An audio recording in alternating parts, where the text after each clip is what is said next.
안녕하십니까 여러분. 한 주간도 평안하셨습니까? 오늘 공과를 조금 제가 늦게 준비를 하게 됐습니다. 죄송하고요. 늘 한 주 동안도 말씀으로 살려가신 여러분들을 주님의 이름으로 축복하면서 오늘 공과를 한번 시작해 보도록 하겠습니다. 오늘은 11월의 마지막 공과인데요. 다니엘서 4장 28절부터 37절의 말씀으로 함께 은혜를 나눠보도록 하겠습니다. 화면을 한번 우리 보면서 또 같이 보도록 하겠습니다. 네. 배경 이야기 먼저 잠깐 살펴보도록 할까요? 느부갓네살왕은 다니엘과 세 친구를 통해 하나님을 인정하고 찬양했지만 자신의 하나님으로는 받아들이지를 않았습니다. 그는 통치 절정기에 새로운 꿈을 꾸고 이제 번민에 빠지게 됩니다. 제가 여기서 잠깐 바벨론에 대해서 조금 설명을 드리고 넘어가려고 하는데요. 왜냐하면 느부갓네살왕이 왜 번민을 했는지에 대한 그런 내용을 설명하기 위해서 바벨론에 대한 설명을 조금 드려야 될 것 같습니다. 바벨론의 위치는 다음과 같습니다. 제가 지도를 좀 작은 간략한 지도를 준비해 봤는데 바벨로니아 오른쪽에 하단에 보면 페르시아만 근처에 바빌로니아 우리 이제 일반적인 지명표기죠. 바빌로니아 성경에는 바벨론으로 되어 있죠. 유프라테스 강과 티그리스 강 유역에 자리 잡고 있던 곳이 바빌로니아입니다. 유프라테스 강과 티그리스 강 두 물줄기가 크게 가까이 있는 지역이어서 비옥하기도 하고 물을 이용한 다양한 건축이라든지 또 물을 이용한 또 적으로부터의 보호라든지 여러 가지로 유리한 지역에 있었습니다. 왼편에 보이는 이제 빨간 사각형이 유대 지역이게 되겠죠. 설명을 좀 더 드려보면 바벨론이 전성기를 맞았던 것은 느부갓네살 왕 치하였습니다. 바벨론은 갈대아 출신의 왕 나보폴라스와 그의 아들 느부갓네살에 의해 찬란한 전성기를 맞이합니다. BC 450년경 그리스의 역사가 헤로도투스는 바벨론을 가리켜 우리가 알고 있는 그 어떤 도시보다 아름답게 장식된 도시라고 기록했습니다. 유프라데스 강에 세워진 바벨론은 지리적으로 수상교통뿐만 아니라 육상교통의 요충지였습니다. 느부갓네살왕은 자신의 궁전을 보호하기 위해 유프라데스 강 뚝 위에 성벽을 쌓았고 또 큰 궁전과 대로도 지었습니다. 많은 신전을 지었고 또 어떤 신전은 지상 6층 높이 90m에 이르는 높은 건축물도 있었는데요. 그래서 건축에도 능했고 큰 풍요와 권세를 누렸던 곳이 바벨론입니다. 그렇지만 BC 539년에 페르시아의 고레스가 바벨론을 차지하게 되면서 점차 쇠퇴의 길로 이 지역이 접어들게 됩니다. 관련된 사진들을 조금 준비를 해봤는데요. 그림들이죠. 먼저 BC 6세기형의 바벨론의 모습, 한 화가가 상상하여 역사적인 고고학적 발굴들을 기반으로 해서 지은 그림인데요. 보시면 물줄기 위로 다리가 있고 큰 강둑과 성벽이 있고요. 안쪽으로 넓은 도시가 이루어져 있는 걸 보실 수 있고 특별히 유명한 것이 왼편에 보이는 느부갓네살이 지은 공중정원이라는 것입니다. 그 유프라테스 강에 있는 물줄기를 저 높이 4층, 5층 높이까지 끌어올려서부터 물이 쭉 아래로 흘러내리게 하는 그런 건축을 한 것이죠. 대단하죠? 그래서 매달려 있는 공원, 공중정원 이런 이름으로 불리는데요. 참 아름다운, 그러니까 자기의 한 아내를 위해, 왕비를 위해 지은 그런 궁정정원이라고 합니다. 그리고 그 아래에 있는 이슈타르투문은 저 공중정원 옆에 있던 그 바벨론 성 안으로 들어가는 문인데요. 파란색으로 보이는데 파란 벽돌로 지어져 있다고 합니다. 지어졌다고 하죠. 고고학적 발굴을 통해서 이제 확인한 거죠. 파란 벽돌로 그 벽돌 사이에는 사자를 그려놓고 이렇게 멋있는 문을 만들었고요. 이것만 봐도 바벨론이 얼마나 큰 권세를 누렸는지 얼마나 큰 영화를 누렸는지 알 수 있습니다. 자, 계속해서 살펴보겠습니다. 네. 계속해서 이어보면 그 꿈은 높이가 하늘까지 닿고 이제 느부갓네살왕이 꿨던 두 번째 꿈이죠. 그 꿈은 높이가 하늘까지 닿고 짐승과 새가 깃들일 정도로 잎이 무성한 나무에 관한 것입니다. 이것은 지금까지 제가 보여드렸던 놀랍게 번성했던 바벨론을 상징하는 것입니다. 이 나무가. 거룩한 순찰자가 하늘에서 내려와 나무를 베고 잎사귀와 열매를 모두 떨어버립니다.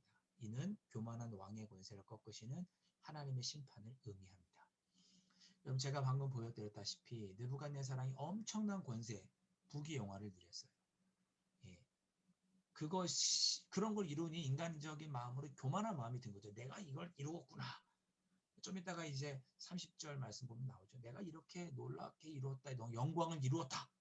이렇게 마음이 교만해질 수밖에 없을 만큼 좀 인간적으로 보기에는 그렇게 할 만큼 엄청난 부귀영화를 누린 거죠. 이게 자기가 한 것이 아닌데 교만하여진 느부갓네살의 모습을 하나님께서 꺾으실 것이다라는 것을 꿈 가운데 이제 보여주신 것이죠. 계속해서 살펴보면 다니엘은 하나님의 종과 왕의 신하라는 이중적 위치에서 자신의 역할을 지혜롭게 감당합니다. 하나님은 열방의 왕을 세우고 편 역사의 주권자이십니다. 하나님께서 다니엘의 지혜를 주셔서 다니엘이 느부갓네살 왕의 기분을 상하게 아니면서도 느부갓네살 왕에게 잘 권면을 하는 것이죠. 자, 말씀 나누기로 넘어가 보도록 할까요? 관찰과 묵상입니다. 느부갓네살 왕은 왕국 지붕에서 어떤 말들을 했나요? 그가 낮아진 7년 기한이 차서 하늘을 우러러본 후에는 어떤 말을 했나요? 극과 극의 말을 그가 하게 됩니다. 자, 30절에서는 자신의 능력과 권세, 위엄과 영광을 자랑하는 말을 합니다. 그러나 7년 후에는 그렇구나. 이 모든 것을 하나님께서 자신의 뜻대로 행하신 것이구나. 겸손한 말을 그가 하게 됩니다. 참 좋은 말 할 때, 흔한 표현으로 하면 잘 나갈 때 이런 걸 깨달았으면 얼마나 좋겠어요. 7년간의 정말 짐승과 같은 생활을 한 후에야 이 모든 것이 하나님의 것이로구나 깨닫고 겸손해지는 것이 느부갓네살뿐만 아니라 우리들의 또한 모습이 아닌가 말씀을 보면서 생각해 봅니다. 적용과 나눔, 내 인생의 전환점이 된 사건이 있나요? 그 사건으로 신앙 및 가치관이 어떻게 변했나요? 우리는 살다 보면서 잘 나갈 때도 있고 어려울 때도 있고 여러 가지 순간들이 있겠죠. 그러나 하나님을 인정하게 되고 받아들이게 되는 그렇게 우리의 인생이 변화되는 어떠한 순간을 우리에게 맞이하게 되는데 그게 회심의 경험일 수도 있고요. 이미 주님을 영접했음에도 불구하고 정말 특별한 하나님의 은혜를 체험한 사건이나 그런 순간들이 있을 때 하나님이 정말 나를 사랑하신다고 하는 것을 확인하는 순간들이 있을 때 우리의 삶의 신앙도 한 단계 진보하게 되고 삶의 방향도 보다 확고해지고 회심의 경험이라고 한다면 잘못된 길로 갔다가 하나님의 길을 향하는 특별한 전환점을 맞이하게 되죠. 그런 순간들이 우리 모든 성도님들에게 한 번씩은 적어도 한 번씩은 있지 않을까 생각해 봅니다. 내가 그렇게 경험했던 순간들이 있는지 한번 돌이켜 보셨으면 좋겠고요. 자, 관찰과 묵상 두 번째입니다. 느부갓네살 왕은 징계와 회복을 모두 경험한 후 어떤 말로 하나님을 찬양하나요? 37절 보니까 그의 일이 다 진실하고 그의 행하심이 의로우시며 교만하게 행하는 자를 낮추시는 분이다 라고 고백하게 됩니다. 우리도 이렇게 고백하지 않을 수 없네요. 적용과 나눔, 나는 요즘 하나님을 어떤 분으로 고백하나요? 그 이유는 무엇인가요? 제가 이렇게 적어보았는데요. 잠시 삶을 돌아보고 하나님은 어떠하신 분입니다라고 지금 이 자리에서 고백해 보시기 바랍니다. 이렇게 적었는데 여러분이 지금 이 순간에 한번 이 공과가 끝나면 영상이 마치면 한번 돌아보셨으면 좋겠습니다. 하나님은 나에게 어떤 분이신가? 지금 나에게는 어떤 분이시라고 나는 고백할 수 있는가? 왜 내가 하나님을 그렇게 고백하는가? 그 이유는 무엇인가?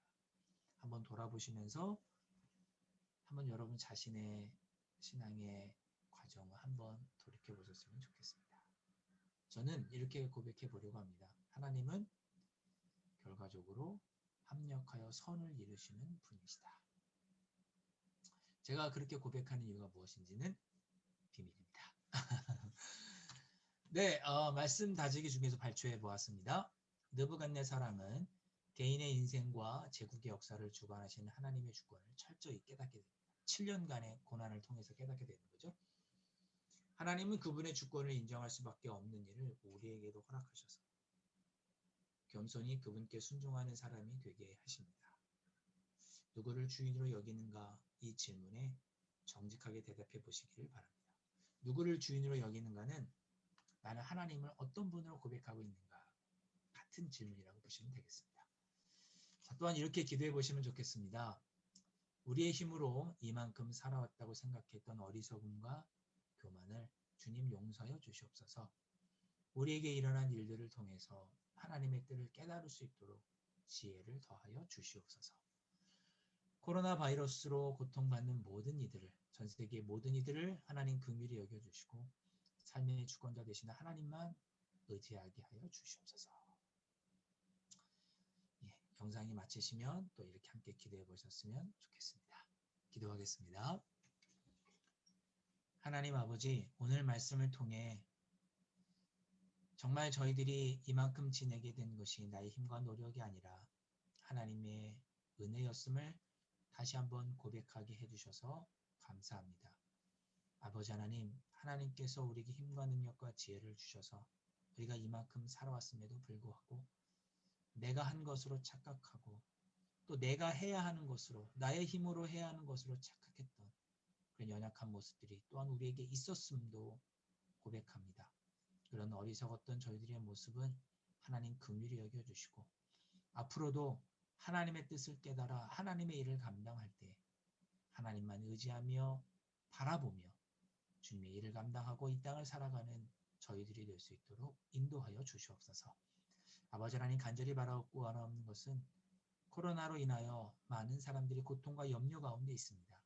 아버지 하나님, 그들을 불쌍히 여겨주시고 긍휼을 베풀어 주시옵시고 저희들에게 힘과 능력과 지혜를 더하여 주셔서 이 어려움을 잘 극복하고 이겨낼 수 있도록 친히 하나님 은혜의 은총으로 함께하여 주시옵소서.